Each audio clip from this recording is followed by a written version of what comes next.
요즘 ETF 시장의 성장세가 되게 빠르게 가속화되고 있는데 조금 자산규모가 거의 100조를 넘었다는 소식도 들었거든요. 그리고 특히 이제 연금 자산을 이제 ETF에 투자하시는 분들도 상당히 많으신 것 같아요. 어떤 분들은 세제 때문에 ETF 투자를 연금 계좌로 옮기셨다라는 분도 계시고, 연금 계좌를 가지고 있는 분들 중에 수익률을 좀 높이기 위해서 뭐 ETF 투자하신다는 분들도 계신데, 그래서 오늘은 또 최근에 이제 글로벌 1등 기업에 투자하는 ETF 신상이 또 나왔다고 하니까 그 상품을 중심으로 해서 최근 어디다 투자해야 되는지 연금 투자자 관점에서 한번 살펴보는 시간을 갖도록 하겠습니다. 선임 매니저님은 또 글로벌 ETF 관련된 부서에서 상당히 오래 일했다고 제가 들었었는데 얼마나 일하셨었어요? 저는 이제 타이거 ETF의 신입사원으로 입사를 해서요. 올해 이제 만 10년이 됐습니다.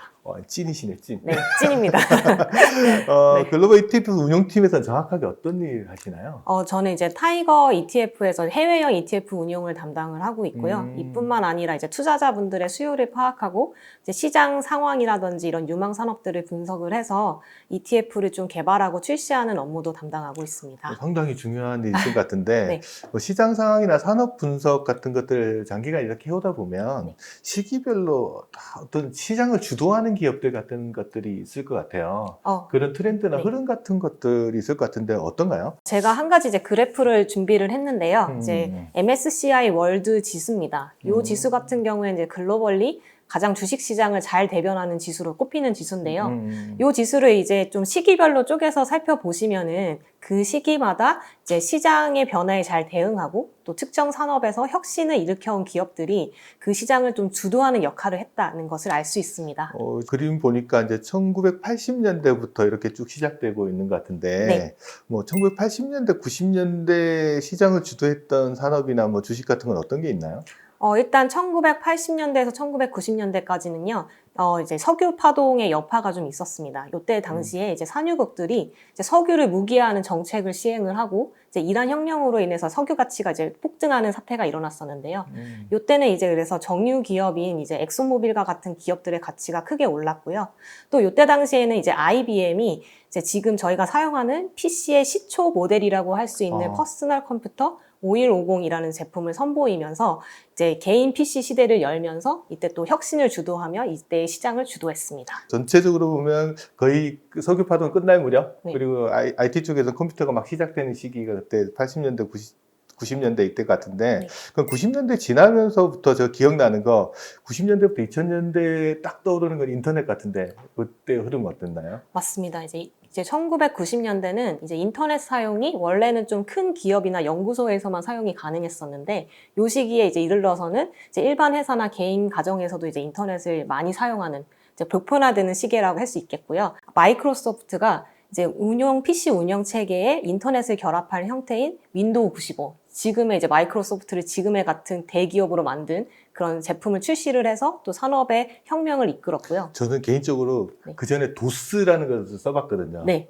도스에서 윈도우 넘어가는 세대에서 일을 해봤기 때문에 네. 윈도우가 얼마나 혁명적이었는지 저는 기억해요. 네. 그래서 얼마 마우스 가지고 이렇게 클릭만 하면 세상이 바뀌는 것 같아가지고 네. 확 기억하는데 그때가 이맘때 뜨니까 또 옛날 생각 확 나네요. 네, 보니까. 맞습니다.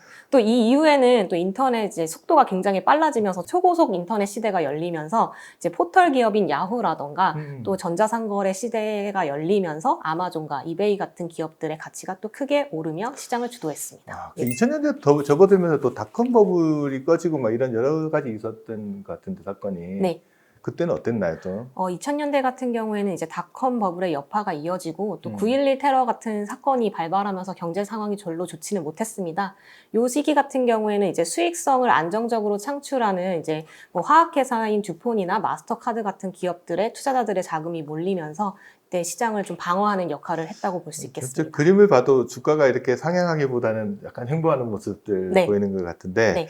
다시 2010년 되면 또 그래프가 쫙 우상향하는 모습을 보이는데, 이때는 어떤 일이 있었죠? 2010년대에는 이제 4차 산업이라는 단어가 이제 나오기 시작하면서 예. 이때 4차 산업과 연관된 산업들이죠. 예를 들어 자율주행이라던가 인공지능, 뭐 사물 인터넷 이와 관련된 기업들이 좀 시장에서 주목을 받으면서 시장을 이끌었고요. 대표적인 기업으로 뭐 애플이나 마이크로소프트 이런 기업들을 들 수 있겠습니다. 가장 최근이었던 네. 것 같은데, 네. 요즘 이제 4차 산업이란 말조차도 네. 약간 구태의연한 말처럼 느껴질 정도 세상이 빨리 바뀌잖아요. 맞아요. 네. 2020년대 지금 현재를 살아가는 사람 입장에서 메가 트렌드를 주도할 기업 아니면 주식, 뭐 혁신을 주도할 테마 같은 것들은 어떤 게 있을까요? 네, 크게 네 가지를 꼽을 수 있을 것 같은데요. 네 가지 하면 또 하나씩 좀 짚어봐야 될 것 같은데 그럼 네 가지 중에 첫 번째 가장 중요한 것 같은데 어떤 겁니까? 네, AI와 빅데이터입니다. AI, 진짜 요즘 핫한 것 같아요. AI가 없이 투자를 한다는 거 어려울 것 같은데 그럼 두 번째 테마는? 반도체입니다. AI, 반도체, 세 번째는요? 네, 차세대 모빌리티 앤 클린 에너지입니다. 그럼 세 가지 나올 거 거의 다 나온 것 같은데 네 번째 뭐 더 중요한 게 있나요? 마지막으로 이제 헬스케어 앤 바이오테크가 있습니다. AI랑 빅데이터를 꼽아주셨는데 이거 어떤 내용들을 주목해 봐야 되나요? 사실 이제 AI 앤 빅데이터가 메가 트렌드라는 사실에 대해서 반론을 제기하실 분은 진짜 거의 없으실 거라고 그쵸, 생각이 뭐, 드는데요. 예. 이제 2022년에 이제 마이크로소프트가 지분의 49%를 가지고 있는 이제 오픈 AI가 챗 GPT를 세상에 출시하면서 이제 AI 열풍이 일었습니다. 근데 최근에는 이러한 AI 기술을 바탕으로 이제 수익성을 내는 여러 가지 제품이나 서비스가 시장에 나오기 시작했는데요. 대표적인 예로 이제 마이크로소프트의 코파일럿이라는 이제 서비스를 들 수 있는데 이제 소비자가 일정의 구독료를 내면 이제 마이크로 오피스에 있는 뭐 파워포인트나 워드나 PPT 이런 이제 프로그램에 명령어만 몇 개 입력을 하면 이제 뭐 장표를 뚝딱 만들어낸다거나 데이터를 바탕으로 그래프를 만들어낸다거나 이러한 작업을 수행해주는 프로그램입니다. 서비스를 출시한다고 시장에 발표를 했을 때 이제 세상에 많은 사람들이 이제 관심을 가져주셔서 이제 주가가 많이 오르기도 했고요. 뭐 이제 코파일럿의 예를 들어드렸지만 사실 이러한 이제 AI 관련된 서비스나 제품이 시장에 쏟아져 나온다는 것은 이제 인공지능 산업이 본격적인 성장세에 들어섰다 이렇게 저희가 짐작을 해볼 수 있을 것 같습니다. 그럼 이렇게 인공지능 시장이 성장하면 또 함께 성장할 수 있는 분야로 이제 반도체 같은 것들도 생각해 볼 수 있는 건데 네. 아니다 다를까 두 번째로 반도체를 꼽아 놓으셨더라고요. 네, 맞습니다. 어떤 부분을 좀 주목해 봐야 될까요? 반도체 같은 경우에는 사실 이제 모든 산업의 핵심이 되는 근간이 되는 요소거든요. 뭐 예를 들어서 앞서서 인공지능을 말씀드리기도 했지만 인공지능 외에도 뭐 사물 인터넷, 뭐 자율주행, 헬스케어 등 어떤 산업이 발전하든지 간에 이제 반도체에 대한 이제 수요는 급속도로 증가할 것이라고 예측되어지고 있습니다. 제가 예를 한 가지 들어드리려면요. 뭐 2016년에 이제 이세돌 구단이 이제 알파고랑 바둑 대전을 벌였잖아요. 그렇죠. 한국 사람 중에 모르는 사람 없을 네. 겁니다. 네, 이때 당시에 이제 알파고의 두뇌 역할을 했던 게 이제 엔비디아의 GPU인데 이때 들어간 GPU 개수가 280개 정도 된다고 합니다. 근데 이와 반면에 이제 최근에 이제 AI 돌풍을 일으켰던 챗 GPT 같은 경우에는 이제 엔비디아의 업그레이드된 GPU가 사용됐는데 여기에 몇 개 정도 쓰였을 것 같으세요? 그러면 알파고가 280개니까 많이 잡아서 한 4배 정도, 1000개?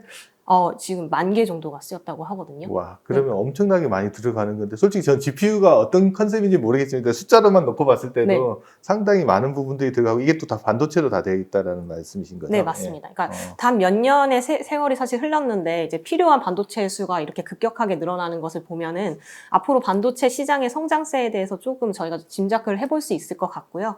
실제로 이제 리서치 기관인 가트너에 따르면요, 이제 AI 반도체 시장이 2030년에는 1,179억 달러 정도로 성장할 것으로 예상하고 있어서 2022년 이제 시장 규모 대비 3배 이상 성장할 것으로 예상하고 있습니다.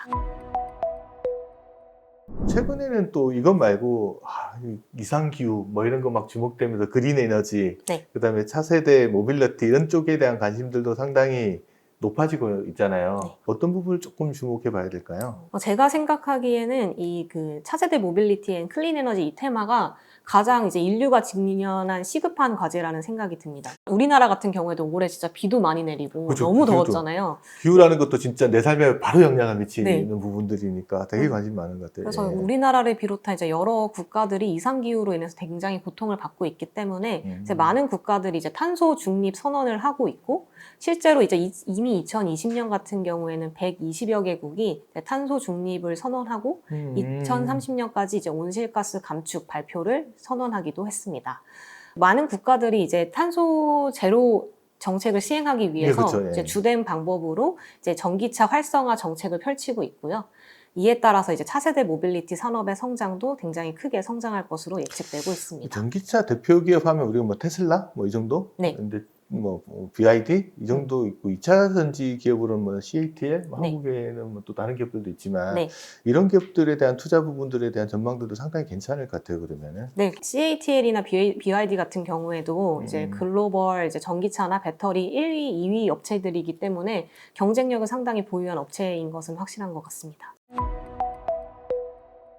마지막으로 이제 이거 제가 제일 중요하게 생각하는데 헬스.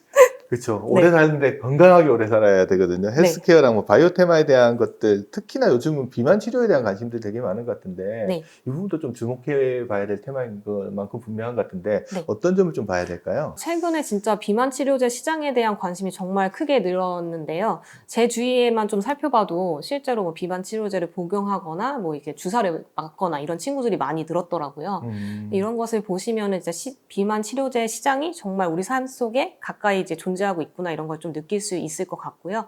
실제로 이제 모건 스탠리에 따르면 이제 비만 치료제 시장이 2030년까지 이제 540억 달러 정도 규모로 성장할 것으로 예상하고 있습니다. 이 대표 기업 같은 게 어떤 게 있죠? 비만 치료제 관련돼서는? 비만 치료제 이제 대표 기업으로는 일라이 릴리를 들 수 있고요. 이제 일라이 릴리의 이제 대표 이제 상품으로는 당뇨병 치료제인 마운자료라는 제품이 있는데요.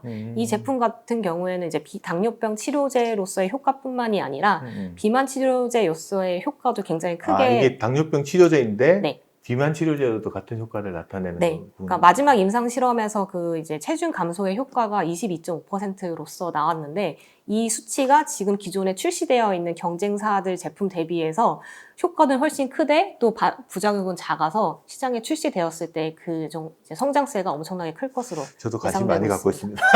네. 근데 이제 헬스케어나 이제 바이오테크 산업 같은 경우에는 사실 뭐 비만 치료제 시장 말고도 이제 인구 구조가 지금 계속적으로 변화하고 있잖아요. 뭐 저출산이라든지 뭐 기대 수명이 증가한다든지 뭐 이러한 이제 인구 구조의 변화에 따라서 앞으로는 또 알츠하이머 치료제 시장이라든지 당뇨병 치료제 시장이라든지 또 이와 관련된 의료기기 시장 등 여러 가지 바이오테크와 관련된 시장들의 성장도 크게 성장할 것으로 전망되고 있습니다. 저도 이게 관심 있는 게 제가 연금 관련된 일을 하다 보니까 네. 연금에서 가장 고민하는 게 수명이거든요. 네. 수명이 늘어나는 거, 이 수명을 늘리는 회사들이잖아요. 그렇죠. 네. 그러면 이것 때문에 내가 준비해야 될 노후 자금이 많아진다 그러면 이 장수 리스크를 해지하려면 이런 기업에 투자하고 있는 것도 오히려 수명 늘어나는 거를 이걸로 좀 해치해 볼 수 있는 방법이 되지 않을까 이런 생각이 또 언뜻 드는 것 같아서 네. 한번 관심을 좀 많이 가져봐야 될 게 이제 헬스케어랑 바이오테크 분야 테마인 것 같습니다. 네.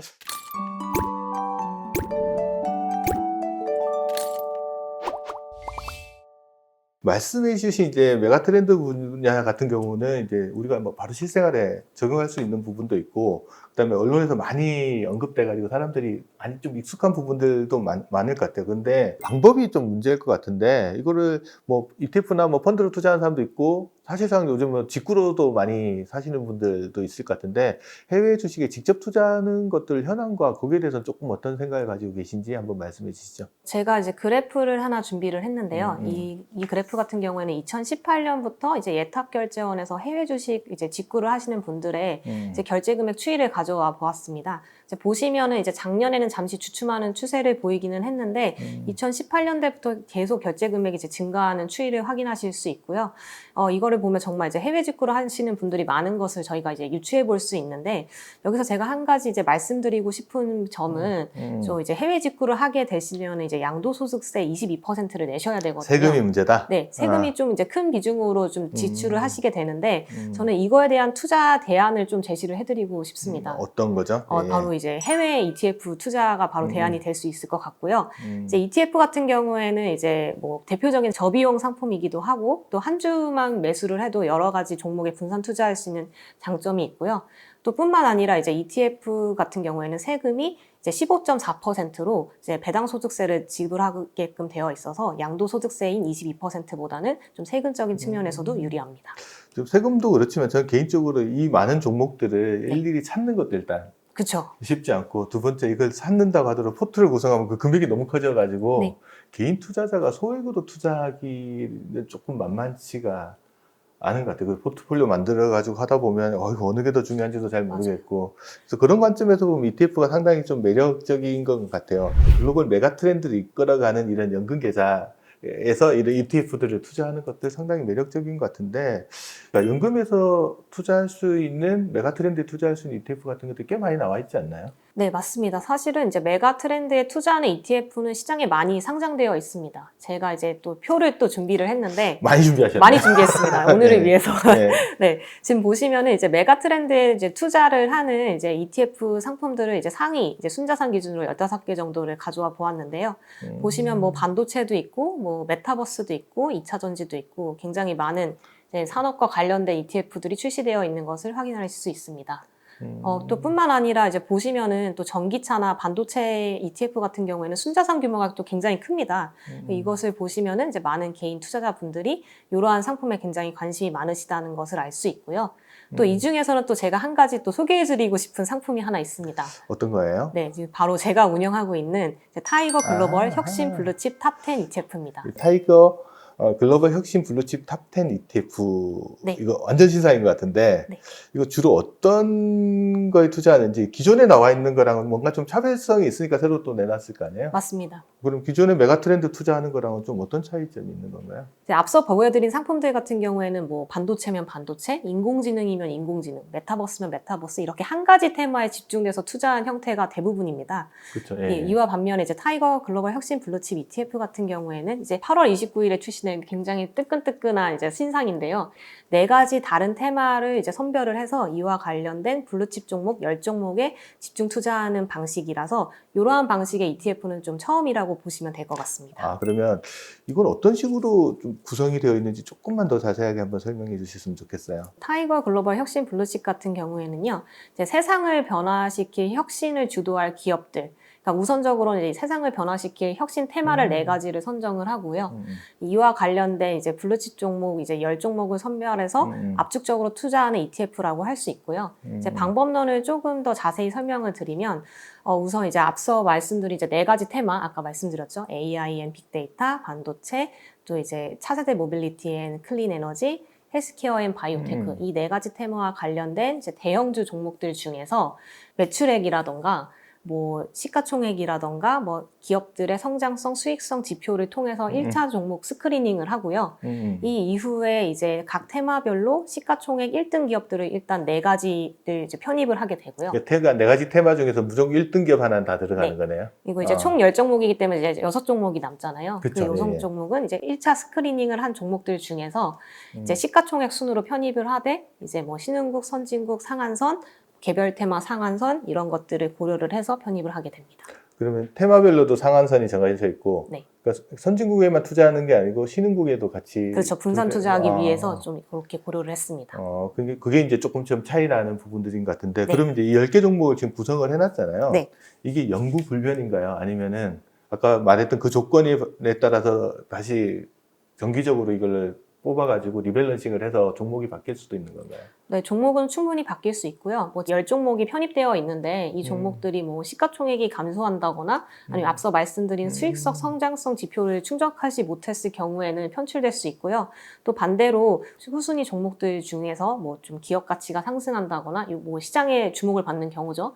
이런 경우에는 이제 다시 10종목 안으로 이제 편입이 새롭게 될 수도 있습니다. 그렇다면 이제 이게 리밸런싱하는 시기가 되게 중요할 것 같은데 네. 주기는 어느 정도 되는 건가요? 이 상품의 이제 리밸런싱은 4월과 10월 셋째 주 금요일에 예정되어 있어서요. 1년에 2번 시행할 예정입니다. 이 10개 종목을 비중을 뭐 시가총액 기준으로 투자를 하는 건가요? 아니면 어떤 비중으로 투자를 하는 건가요? 10개 종목은 지금 동일 가중으로 이제 리밸런싱 때 투자가 되고 있습니다. 그러면 지금 이제 10개 종목 탑10 시리즈 같은 것들은 기존에도 계속 나오고 있었잖아요. 네. 이 새로 나와 있는 혁신 블루칩 탑10 같은 것들하고는 어떤 차이가 있고 투자할 때 만약에 내가 여길 투자한다면 어떤 부분에 좀 주의해야 되는지 그 차별점을 조금 이야기해 주시면 좋을 것 같아요. 네. 차이거 미국 테크 탑10과 글로벌 혁신 블루칩 차이점을 몇 가지 이제 말씀을 드리면요.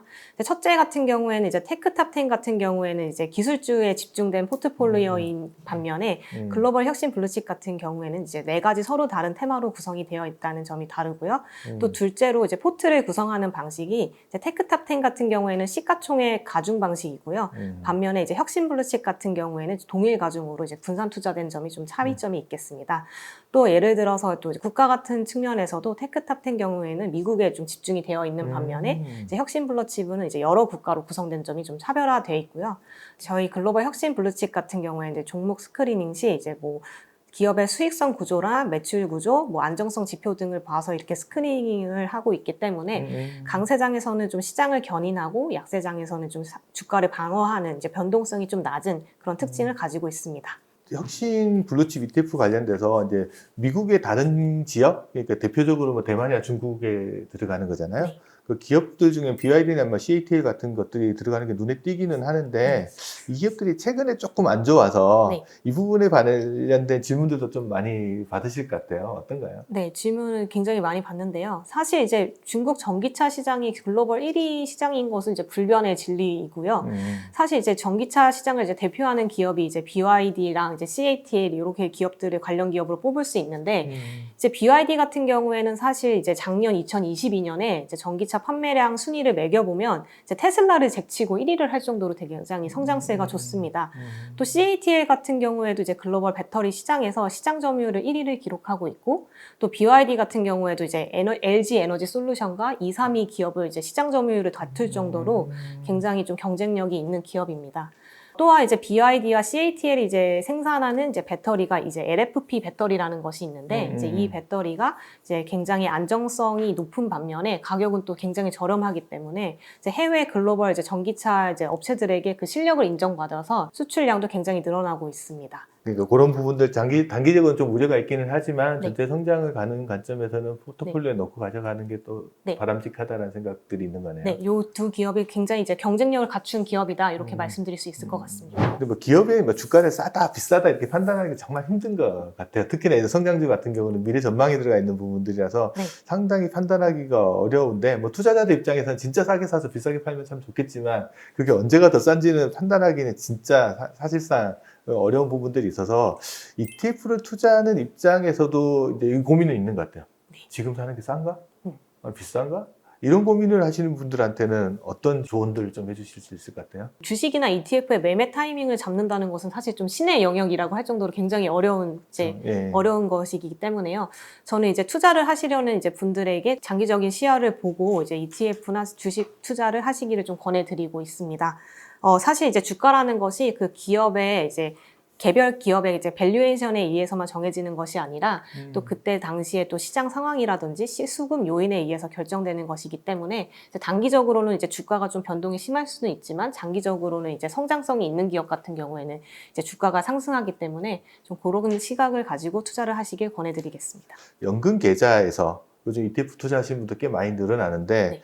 그분들 특히나 요즘은 이제 증권 계좌로 막 옮겨오시는 분들도 상당히 많잖아요. 그런 분들한테 ETF 운용하는 전문가 입장에서 연금 투자자가 ETF를 매매하거나 아니면 투자할 때 어떤 점에 좀 유의를 해야 되는지 그걸 조금 한번 조언을 마지막으로 한번 부탁드립니다. 매월 이제 적립을 해야 되고 또 오랜 기간 투자를 해야 하는 이제 연금 투자의 특성상 저는 이제 투자자분들에게 이제 장기적인 관점에서 당장의 성과보다는 이제 투자를 하시기를 좀 권해드리고 있습니다. 좀 예를 들어 드리면요. 저희 한 10년, 한 20년 뒤로 좀 거슬러 올라가 보면은 뭐 반도체 기업이나 이제 인터넷 관련 기업들이 이제 과거에 비해서 현재의 기업 가치를 보면 얼마나 성장했는지를 보시면 좀 놀라실 것 같아요. 그거를 보시면은 좀 단기적인 뭐 주가나 이런 거에 대한 이제 고민이 좀 큰 이슈는 아닐 수도 있겠다. 저는 이렇게 생각을 하거든요. 지나고 나면 보이는데 네. 앞을 보면 잘 안 보여서 투자자들이 어려워하는 것 같은데 그 네. 과거 성과들, 지나온 것들 반추해서 좀 시장을 좀 길게 보고 투자를 하는 게 좋다라는 말씀이신 것 같네요. 네, 그래서 ETF의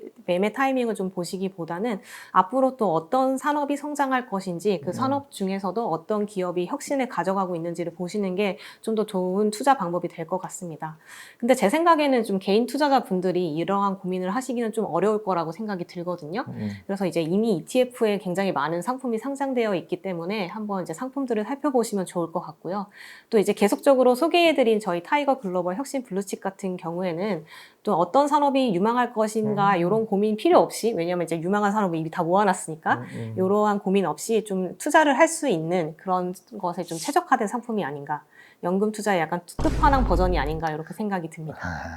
일단 저도 뭐 끝판왕이라고 말씀을 해주셨는데 뭐 네. 중요한 거는 just keep buying. 꾸준하게 계속 사고 성장을 해나가고 내 연금 자산을 키워나가는 것들이 훨씬 더 중요하지 않나 이런 생각이 듭니다.